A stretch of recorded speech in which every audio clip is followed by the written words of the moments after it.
Hello and welcome to the France 24 interview. My guest today is Amal Al Moallimi. She is the Assistant Secretary General of the King Abdulaziz Center for National Dialogue in Riyadh, Saudi Arabia. Welcome to the show. Thank you. Obviously, those are important days for Saudi Arabia and especially for Saudi women. After years of waiting, of campaigning, the driving ban for women was finally lifted. It will be lifted actually next June. What's your reaction to this decision, this royal decree? First of all, I would like to congratulate all Saudi women and women in general and the rest of the world, because I have noticed that people here in France were also happy for us as much as we are happy for this royal decree. So as you said, it's been long battle since 1990 up till now.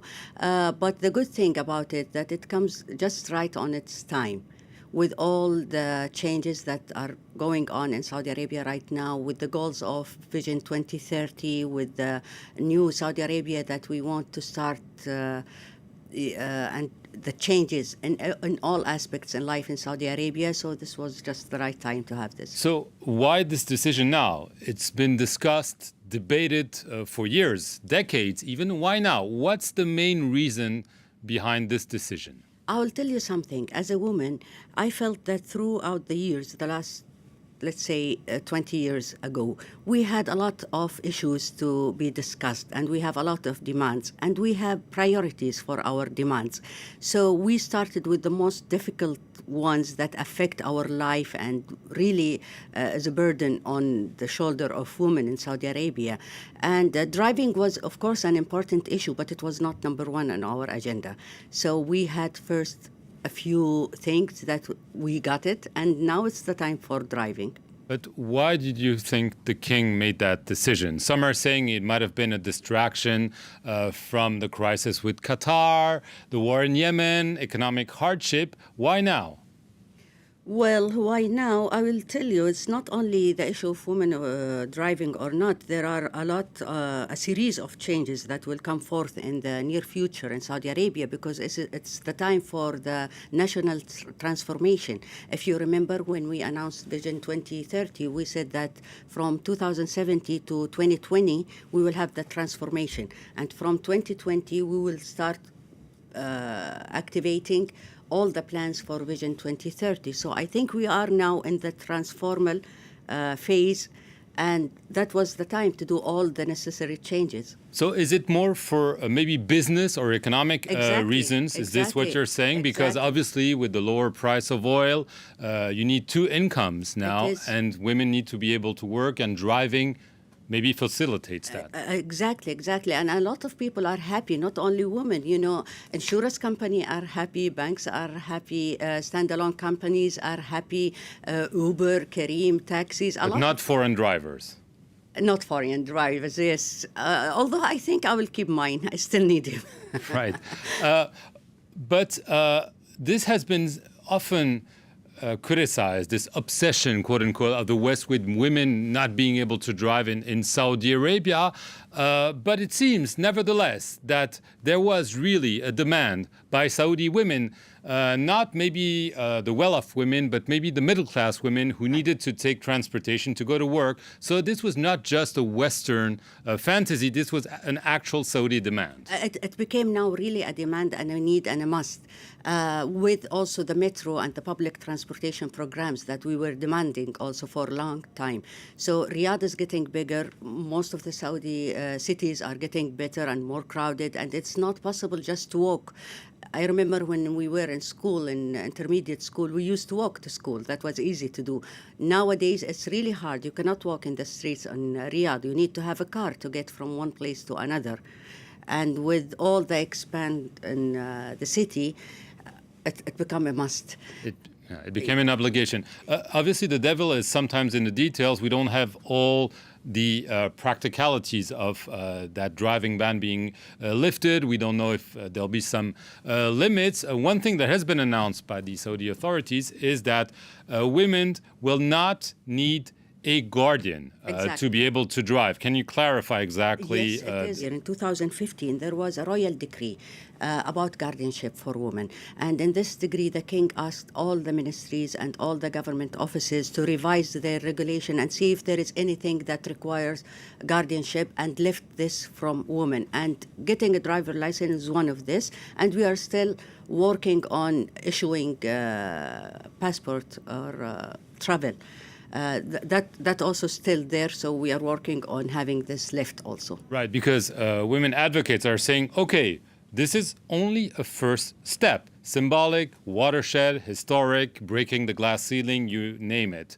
But nevertheless, there is still this guardianship whereby women have to ask a male relative, father, brother, uncle, to do some tasks that appear very simple to the Western world, like asking for a passport, being able to travel, or even leaving a prison. Do you think that getting rid of this guardianship, maybe except for marriage and divorce, is really now what is needed to help empower Saudi women even more? Let me clarify one thing. We still have only the travel issue, the traveling or the passport issue. I am a member in Human Rights Council in Saudi Arabia, and I know what's going on exactly. The only thing that is left yet, and we are working on this, is the passport issuing.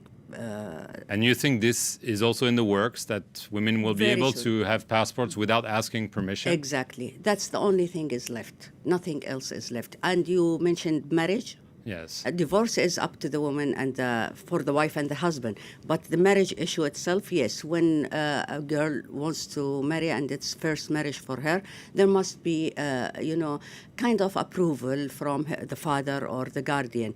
If he was not giving this approval for no reason or for not common sense, then the judge can go on and make the marriage. Right. I mean, we just touched upon family law. Obviously, there's still lots of differences between men and women when it comes to divorce proceedings, child custody, and something. Do you think this is maybe more than the guardianship, which you seem to be saying is nearing its end? This is really now a key area for women to really try to gain more rights than they currently remember have. when I told you that driving was not a priority for us because we had these issues that was more Important.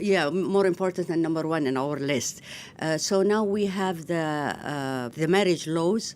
We had it from Mawadda Philanthropy. This is an institute that is advocating for women, and it was approved already from Shura, and it's coming very soon. Now the children has the right to choose whether they want to live with the father or with the mother. The mother is the guardian for the children under 7 years old by law, and then after 7 years old, the child can choose, or the judge can, study the case and see what's best for the child. So this is left already. Right. But divorce is still an issue.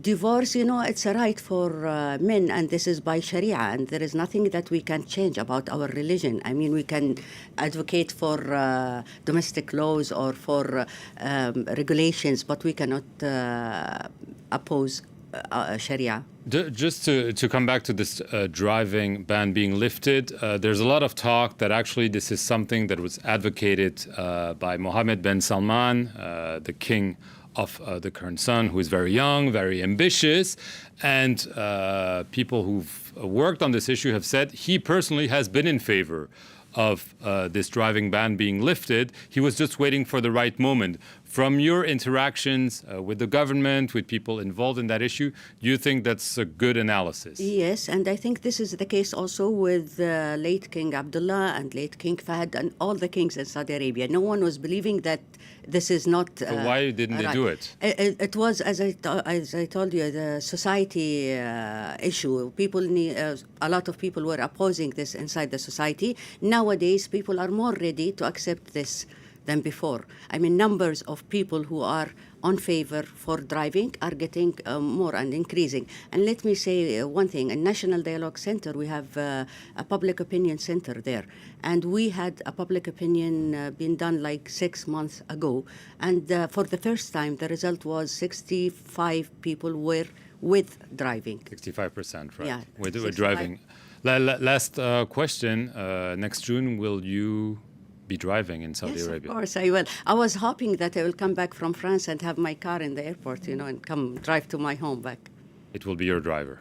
This time. Okay. Thank you very much for coming on the France 24 set, and thank you for watching this edition of The Interview. Stay tuned for more news.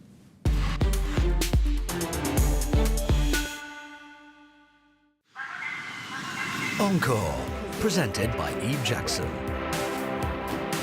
Civil war, murder, cocaine and corruption. Not so long ago, that was a pretty accurate description of Colombia, but things here are changing. Join us as we explore how the arts are helping to bring peace and pride to a nation once plagued with violence. Encore on France 24 and France24.com. Reporters, presented by Mark Owen. In Western Africa, Sierra Leone's sandy beaches may be postcard perfect, but a decade of civil war and the recent Ebola epidemic have made tourists scarce. To stimulate its economy, Sierra Leone organises beauty contests to find the next beauty queen. Just like former Miss Universe contestant Hawa Kamara, candidates embody the country's hope for a brighter future. But beyond their beauty, their requisite modern and positive image holds the promise of restoring Sierra Leone from her brokenness. Reporters on France 24 and France24.com.